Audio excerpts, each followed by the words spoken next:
Dialogue en RDC, une solution à la crise ou un nouveau partage du pouvoir. Mesdames et messieurs, bonjour et bienvenue dans cette émission de On en parle. Je reçois pour vous monsieur Shadrack Katamea, qui est l'interfédéral dans les Grands Katanga du mouvement Les Congo qui inspire. Ceux qui aiment bien les appeler, ils les appellent ceux de la jeunesse extra-système. C'est avec lui que nous allons essayer de parler sur les dialogues. Alors, monsieur Shadrack Katamea, bonjour et bienvenue dans cette émission. Bonjour, monsieur Jourdain. Je tiens premièrement à vous remercier pour m'avoir honoré en m'invitant sur votre plateau. Voilà, merci beaucoup. C'est aussi un honneur pour nous de vous recevoir sur ce plateau. Alors, comme nous l'avions annoncé à nos téléspectateurs et à nos abonnés, nous allons parler autour du dialogue en RDC. C'est vrai, au cours de cette émission, nous allons aussi revenir sur le mouvement, le Congo qui inspire. Alors, selon vous aujourd'hui, pourquoi parle-t-on du dialogue? Moi, je pense que le terme dialogue intervient dans un moment de crise. Parce qu'il faudra savoir, premièrement, que la mission d'un État, et quand je parle d'un État sérieux, c'est de rétablir l'ordre lorsqu'il est troublé. L'ordre public a été troublé à l'est de notre pays avec la rébellion, la FCM 23 soutenue par le Rwanda, et parce que l'État a été à un certain niveau incapable de réprimander cette rébellion, on se retrouve à négocier. Et voyant comment les villes sont en train de tomber, les territoires après territoire, il est important en ce moment, lorsque à un certain moment l'État est défaillant, il faudra que l'on organise soit des négociations ou soit un dialogue. Mais lorsqu'on parle du dialogue, on ne parle pas des négociations. Le gouvernement de notre pays est en train de négocier avec la FCM 23 ou avec le Rwanda. Mais quand on parle du dialogue, c'est plutôt un autre cadre. Nous avons constaté qu'il y a des conflits politiques, il y a des conflits tribalo-ethniques, et tout ceci, pour résoudre cela, il faudra un dialogue. Et ce dialogue s'impose comme la seule solution en ce moment qui peuvent, n'est-ce pas, faire en sorte que nous puissions trouver de solutions, pourquoi pas finir avec la guerre à l'est du pays. Bon, parce que vous parlez déjà des négociations et tout, vous l'avez dit, les gouvernements est à Doha avec les M23, ils sont aussi aux États-Unis avec le Rwanda et tout. Pourquoi ces négociations n'ont pas pu résoudre les problèmes de la crise à l'Est? Pourquoi aujourd'hui il faut absolument les dialogues si le vrai problème doit être seulement l'insécurité qui est à l'Est? Le vrai problème n'est pas seulement l'insécurité qui est à l'Est. Nous avons également des conflits politiques, notamment la crise des légitimités. Vous allez constater juste après 2023, où on nous a organisé quelque chose qui ressemblait à des élections, parce que nous savons que les élections prennent en soi une seule journée, selon la loi électorale. Mais nous avons assisté à une élection qui a fait 7 jours. Est-ce que vous avez quelque chose? Oui, mais ça n'a aucun nom. Logiquement, ça n'a aucun nom. Vous allez donner quel nom à ce processus? Des élections, ça n'a pas été des élections. C'était une cooptation, je ne pense pas. Parce que nous avons vu même des députés avoir des machines chez eux à la maison. Qui a fait en sorte qu'après la proclamation des élections, qu'il y ait crise de légitimité. Ça fait partie des conflits politiques qui a commencé depuis 2023 jusqu'à ce que ça puisse encore s'aggraver parce que nous sommes tous sans ignorer que d'ici 2028, on doit normalement organiser des élections. Et 2027, déjà ici en 2026, on devait avoir un calendrier publié par la CENI. Qui n'est toujours pas. Il n'est toujours pas. Ça fait partie des conflits. Ça fait partie des conflits. Il y a la CENI qui est contestée. Il y a le processus électoral qui est aussi contesté, qui a fait en sorte que le président Félix puisse briguer un second mandat. Donc, il y a toutes ces choses pour trouver une solution. On s'est dit, au lieu que les Congolais puissent s'éparpiller, il faudra que l'on réunisse toutes les parties au conflit et que l'on décide sur beaucoup de questions qui a fait en sorte que notre pays se retrouve dans cette situation afin de pallier, n'est-ce pas, à ce problème en trouvant une solution idoine qui fera en sorte que l'on ne parle plus de conflit. Beaucoup de questions qui doivent être traitées dans ces dialogues, si réellement il est convoqué enfin ces dialogues, mais il y a encore un problème qui se pose sur qui doit participer dans ces dialogues. Est-ce que de votre côté, vous prônez aussi sur l'inclusivité de ces dialogues qui doivent réellement participer à ces dialogues selon vous? Avant de parler de l'inclusivité du dialogue, il faudra que l'on essaye quand même de faire un pas en arrière. Nous avons eu un dialogue en 2002, le dialogue des Sun City, et ce dialogue a réuni beaucoup de parties prenantes. Nous avons vu le président honoraire Joseph Kabila trouver un pays saucissonné, si je peux le dire, divisé pratiquement en 4 parties, où Kinshasa pouvait diriger une partie du pays et les rebelles de l'autre côté, le MLC et le RCD, dirigeaient aussi une autre partie du pays. Il y avait également un conflit politique parce que lorsque Mzee Laurent Désiré Kabila a accédé au pouvoir, les partis politiques ne fonctionnaient plus et quand Joseph Kabila est venu, il fallait aussi faire fonctionner les partis politiques. Alors, si vous regardez l'ossature ou les acteurs politiques qui étaient participants à ces dialogues, pratiquement 80% de ces acteurs politiques, si je n'exagère pas, ce sont presque les mêmes personnes qui exigent aujourd'hui un dialogue et pour parler toujours de même conflit. Parce qu'aujourd'hui, vous avez la rébellion de l'autre côté, vous avez aussi une crise de légitimité de l'autre côté, où les opposants non armés réclament que les élections n'ont pas été bien organisées. Il faudra que l'on puisse avoir des bonnes élections et que pour certains, Tshisekedi n'a pas été voté ou n'a pas été élu. Alors, c'est presque le même contexte. La question que nous nous posons, quelle est la part de la jeunesse?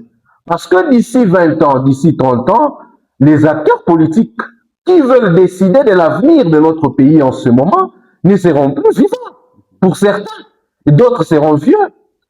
Ils ne seront pas écartés parce que la jeunesse ne veut pas des vieux, mais ils seront écartés juste naturellement parce qu'ils auront déjà pris de l'âge. Pour certains, ils vont prendre une retraite forcée. Et ce sont ces mêmes personnes qui vont aujourd'hui s'asseoir sur une même table afin de décider sur l'avenir de la jeunesse. Parce que d'ici 30 ans, où ces acteurs politiques ne seront pas là, nous allons totaliser 100 ans. La RDC va totaliser 100 ans depuis son accession à l'indépendance. Ça sera pour quel résultat? Voilà pourquoi nous disons ceci. En dehors de cette inclusivité, parce que lorsqu'on parle de l'inclusivité aujourd'hui, on fait toujours allusion aux exilés politiques, on fait allusion à ceux qui ont pris les armes, mais on ne parle pas de l'inclusivité lorsqu'il s'agit aussi de la jeunesse. Ça fait partie de l'inclusivité. Oui. La jeunesse doit être participante. S'il y a 80 membres ou 80 participants, on doit au moins avoir même 20 participants qui vont représenter la jeunesse. Parce qu'on doit également décider de notre avenir. Nous ne voulons plus que l'on nous organise un dialogue où on va justement parler du conflit politique, écrire des longs textes, des résolutions qui ne seront pas appliquées. C'est pourquoi nous prenons que même si ce dialogue devrait être organisé, il faudra aussi voir la participation de la jeunesse et que ce dialogue doit parler sur au moins 3 points. Vérité, réconciliation et développement. On doit aussi parler du développement de notre pays. On ne doit pas être là toujours à régler des conflits sans pour autant discuter sur des questions fondamentales qui concernent le développement de notre pays. Nous, la participation de la jeunesse. Nous sommes en train de... C'est un cercle vicieux.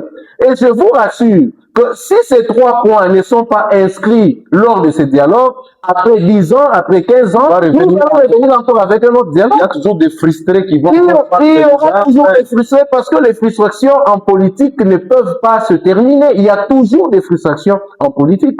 On ne peut pas commencer à organiser des dialogues en dialogue ou aller de dialogue en dialogue pour résoudre les frustrations des uns et des autres. On doit aujourd'hui se réunir non seulement pour régler la question du conflit à l'Est ou de la guerre à l'Est, mais on doit également discuter sur des questions de développement. Et là, la participation de la jeunesse devient indispensable. C'est un peu ça. Vous dites de 3 choses que vous voulez et que ça soit inscrit à l'ordre du jour, bien sûr, de ces dialogues. Vous parlez de la vérité, la réconciliation et le développement. Si la jeunesse participait dans ces dialogues, parmi les 3 piliers que vous prenez, quelle sera la priorité de la jeunesse? La priorité, dire la vérité à ces gens qui nous gèrent depuis 1960, c'est de réclamer à ce que sur le plan du développement, la jeunesse soit considérée, ou quels seront les piliers primordiaux de la jeunesse? Si aujourd'hui, Shadrach Katamea est convoqué à participer à ces dialogues.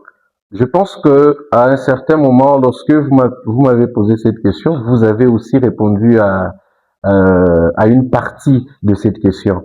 Tous ces 3 piliers ou tous ces 3 points sont primordiaux. Pourquoi je le dis? Lorsqu'on parle de vérité, il y a certaines vérités qui doivent être dites lors de ce dialogue. Nous avons toujours des crises de légitimité où vous avez la CENI qui est instrumentalisée. Ils doivent nous dire, parce que depuis 2006, nous avons organisé les élections. 2006, il y a un camp qui réclamait que c'était Jean-Pierre Mbemba qui a été élu. En 2011, on réclamait de l'autre côté, c'était Tshisekedi le père qui était élu. En 2018, c'est Martin Fayoulou, pour certains, qui était élu. En 2023, c'est Moïse Katumbi qui était élu.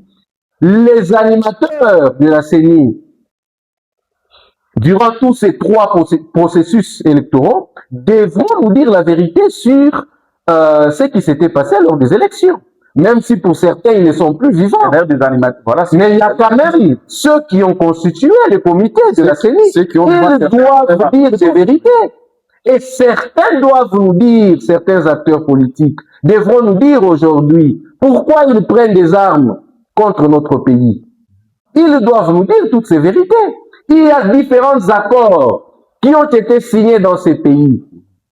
Certains réclament que, voilà, il y a le président honoré Joseph Kabila aurait signé certains accords qui mettent en mal notre pays. Il faudra que des vérités soient dites. Et il n'y a pas que ça.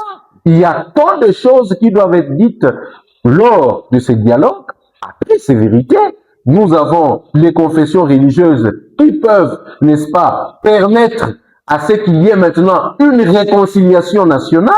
Et après cela, il faudra maintenant parler des questions de développement. Et en ce moment-là, la jeunesse devient indispensable.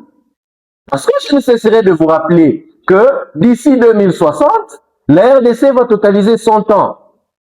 Il faudra que nous, de cette génération, nous puissions fêter ces 100 ans avec des nouvelles infrastructures, avec un bon système d'éducation. Donc, tant de choses.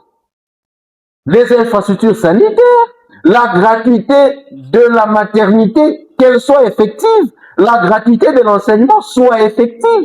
Donc, il y a tellement beaucoup de choses que nous, de cette génération, nous voulons fêter en 2060 avec toutes ces choses. L'égalité pour tous, la bonne distribution des richesses. Donc, il y a tellement toutes ces choses qui doivent être discutées pour que, même si on doit changer de président, que ces présidents puissent se baser sur un programme de développement qui a été résolu au niveau du dialogue. Pensez-vous aujourd'hui que ce dialogue sera finalement convoqué par le président de la République? Je pense que ça sera convoqué. Pourquoi? Parce que c'est le dialogue plutôt est devenu aujourd'hui la solution indispensable pour le gouvernement en place afin de faire taire les armes, mais aussi les conflits politiques en RDC. Donc, à moins qu'il n'y ait pas une volonté politique de pouvoir régler la situation sécuritaire de notre pays, là, ils peuvent encore traîner le pas. Parce qu'aujourd'hui, l'Union sacrée, qui est d'ailleurs au pouvoir, ne jure que par les référendums, le changement de la Constitution. Est-ce que vous pensez que le président aura réellement cette volonté de convoquer ces dialogues, surtout que la loi référendaire a déjà été votée, tout ça, et même la Cour constitutionnelle a déjà déclaré que c'est conforme à la Constitution. Vous pensez aujourd'hui que l'Union sacrée, pour ne pas dire le président de la République, vont réellement convoquer les dialogues ou ils vont rester dans leur idée du changement de la Constitution? Moi, je pense qu'à un certain moment, l'Union sacrée, permettez-moi le terme, ils s'embrouillent. Tantôt, ils parlent du référendum, tantôt, ils disent non à la balkanisation, tantôt, ils disent tellement beaucoup de choses, on ne sait pas les situer. Ils n'ont pas une ligne politique claire. Lorsque vous faites la politique et vous avez une ligne politique claire, on sait au moins vous donner du crédit à tout ce que vous dites. Lorsque vous évoquez la question du référendum, ici en République démocratique du Congo, pendant que l'Est est occupé, comment vous allez faire pour organiser le référendum dans des zones occupées? Et de l'autre côté, vous dites que Nanga est là pour faciliter la balkanisation. Et si aujourd'hui vous organisez ces référendums sans la partie Est, et que Nanga se déclare aussi, nous, on ne reconnaît pas cette nouvelle constitution, quelle sera la situation de notre pays? Qui veut en soi? Parce que c'est la question qu'il faudra se poser. Qui veut la balkanisation de notre pays? C'est une suite logique.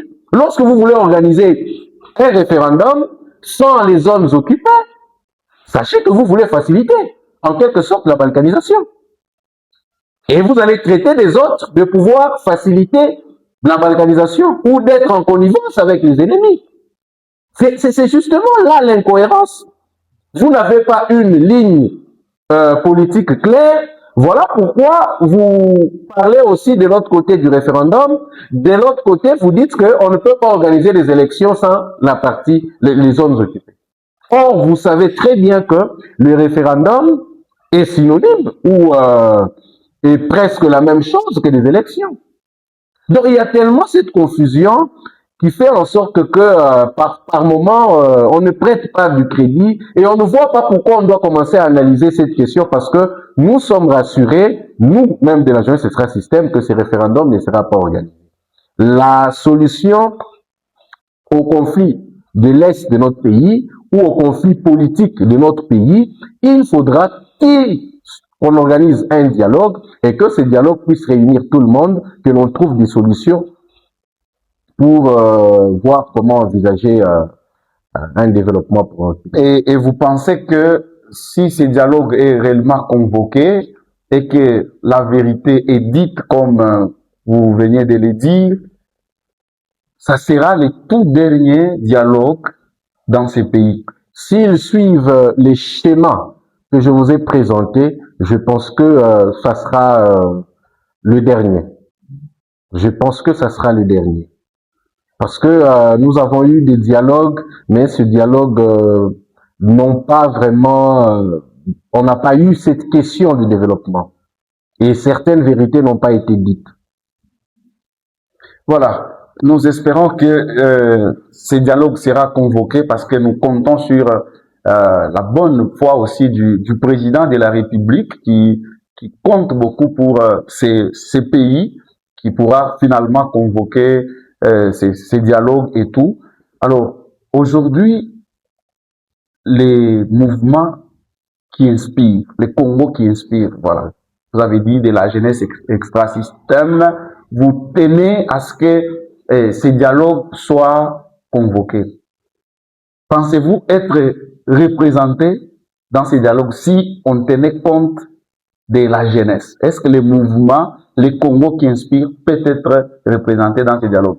Je pense que la jeunesse extra-système, le mouvement Le Congo qui inspire, se positionne comme un mouvement qui regorge non seulement ou qui porte les aspirations non seulement de la jeunesse abandonnée ou la jeunesse, on peut dire, de l'opposition, mais elle porte les aspirations de la jeunesse de la société civile, de la jeunesse de l'union sacrée, parce que même de l'autre côté, il y a la manipulation, de la jeunesse de l'opposition. Voilà pourquoi nous avons un principe simple. Nous disons ni l'un ni l'autre. Donc, nous ne marchons pas dans un sens qui fera en sorte que l'on nous reconnaisse comme des opposants. Donc, ni l'un ni l'autre, ça veut dire que vous n'êtes ni de l'opposition, ni de la majorité, ni de l'union sacrée, si vous voulez.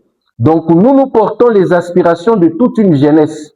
Et cette jeunesse qui est marginalisée. Parce que lorsqu'on parle de la manipulation, certains pensent que cette manipulation ne se vit qu'au niveau de l'union sacrée. Non. Il y a aussi de la manipulation au niveau de l'opposition. La preuve en est que vous avez vu les différentes marches que j'ai saluées de la C64, organisées par la C64. Vous allez remarquer avec moi que 80% des gens qui ont constitué cette marche étaient des jeunes. Vous êtes d'accord avec moi sur ce point.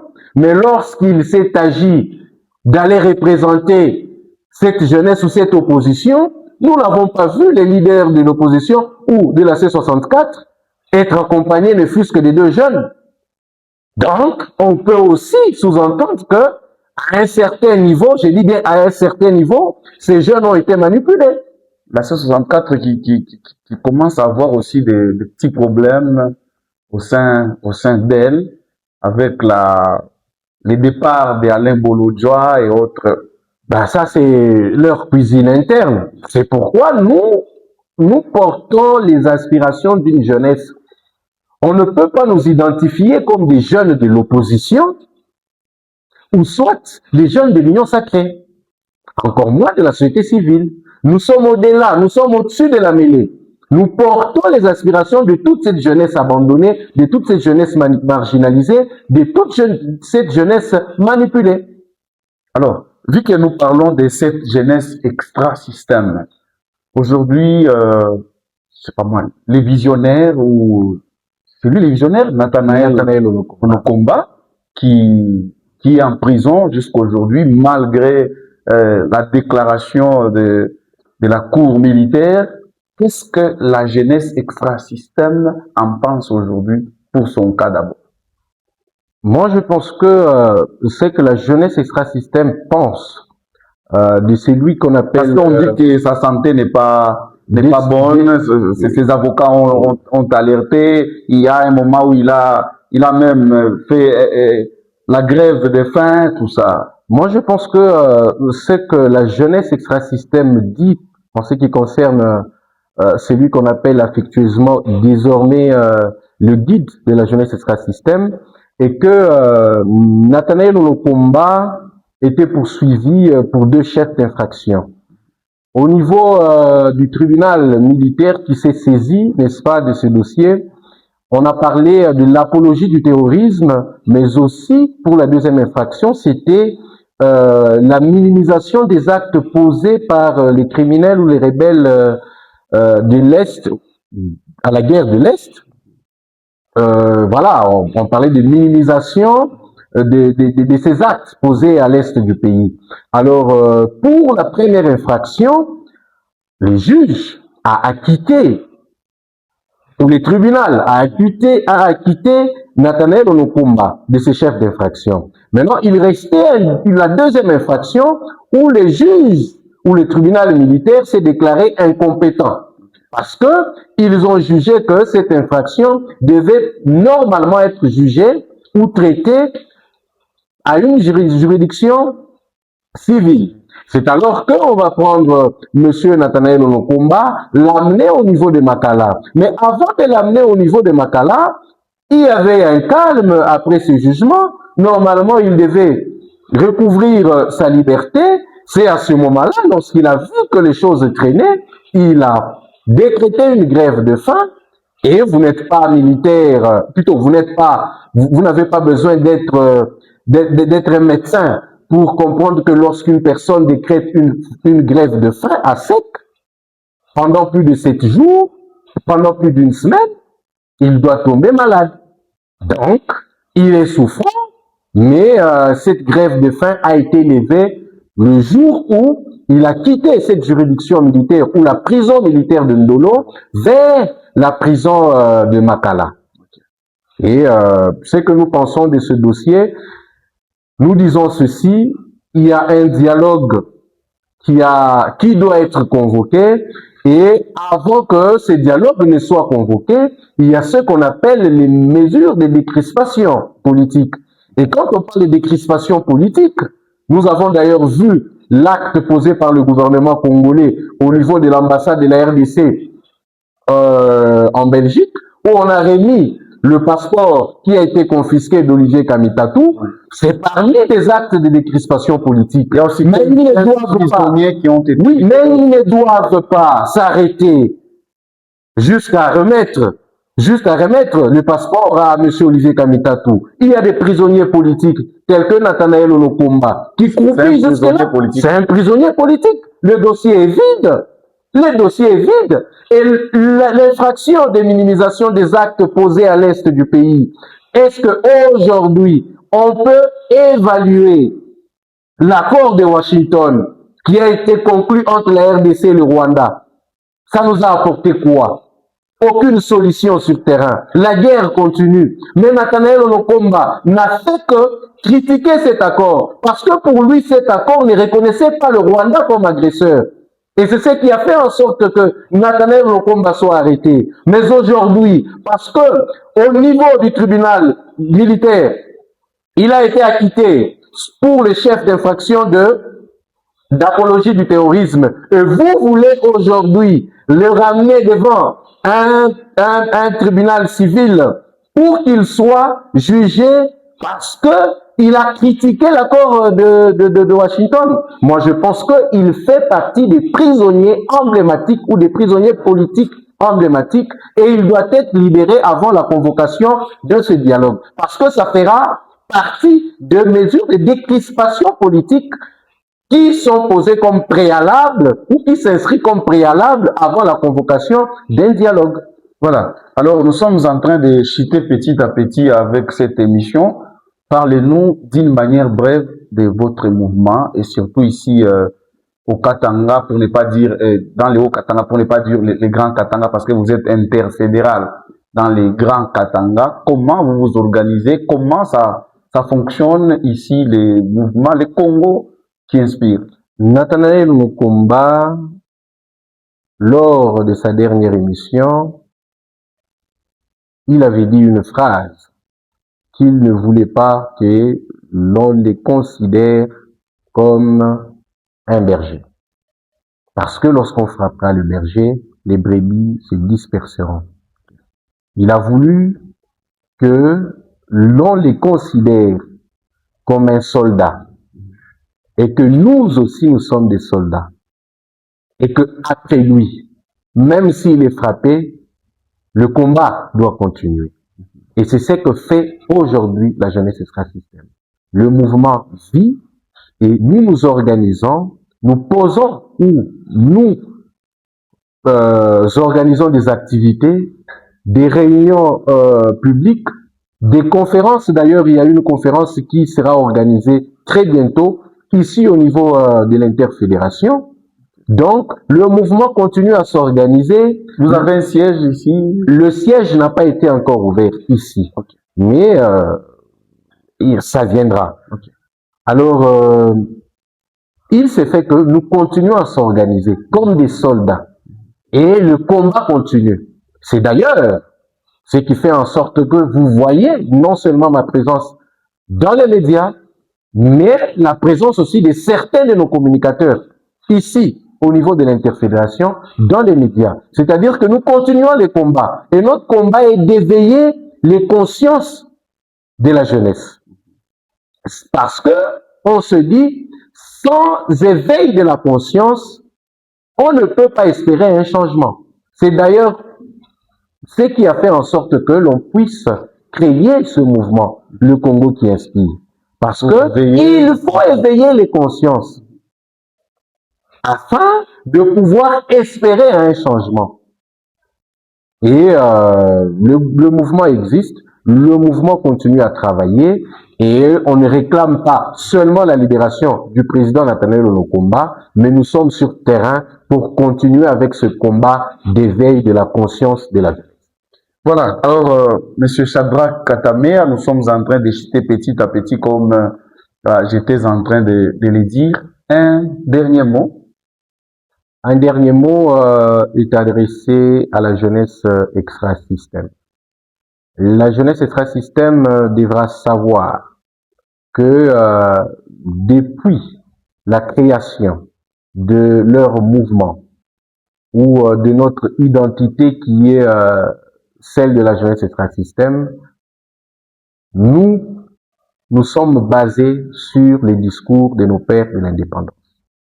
Et cette promesse faite par nos pères de l'indépendance, qui était celle de rendre notre pays plus beau qu'avant, juste après l'accession de la RDC à l'indépendance, il faudra que l'on arrive à accomplir cette promesse.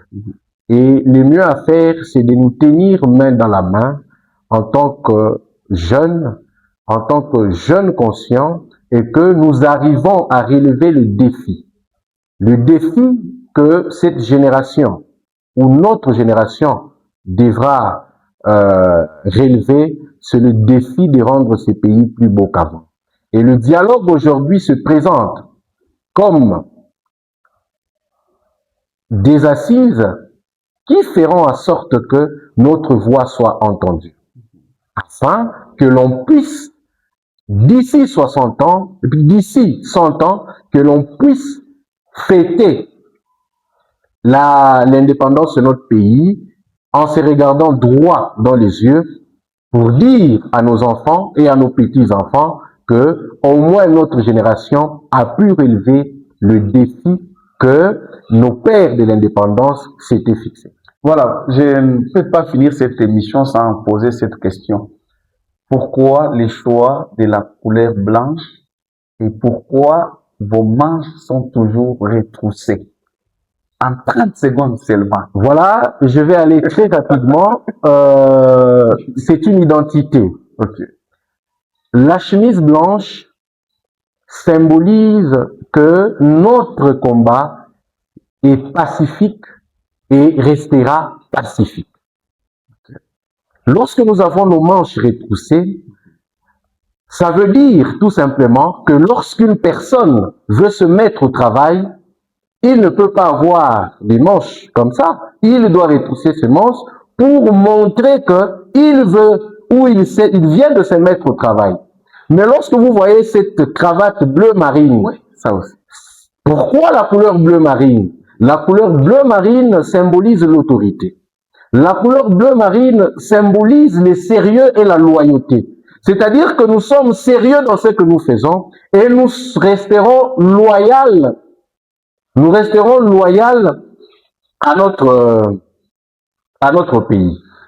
Alors, la couleur rouge Vous allez voir que c'est la RDC qui est peint en rouge. Nous nous rappelons toujours des sangs des martyrs, de ceux qui ont versé de leur sang pour voir notre pays émerger, pour voir notre pays être développé. Ils ont versé de leur sang et à chaque fois que nous voyons ces sangs inscrits sur notre cravate, nous nous rappelons de ces gens. Comment faire pour adhérer pour ceux qui veulent dans les mouvements? Pour ceux qui veulent adhérer dans le mouvement Le Congo qui inspire, ils peuvent s'adresser ou ils peuvent aller sur nos plateformes Facebook, Instagram, vous écrivez Le Congo qui inspire et il y a des numéros, il y a des contacts. Vous pouvez entrer en contact avec le gestionnaire de nos plateformes, Monsieur Terra, et c'est lui qui va vous conduire selon la province où vous vous trouvez, dans quelle fédération ou quelle interfédération vous devez évoluer. Voilà, ça n'est fini. Monsieur Shadrach Katamer, merci d'avoir répondu à notre invitation. C'est moi qui vous remercie, Monsieur Jourdain. Voilà, merci à vous tous de nous avoir suivis. Retrouvez-moi dans un prochain numéro de On en parle. D'ici là, portez-vous bien. Ciao.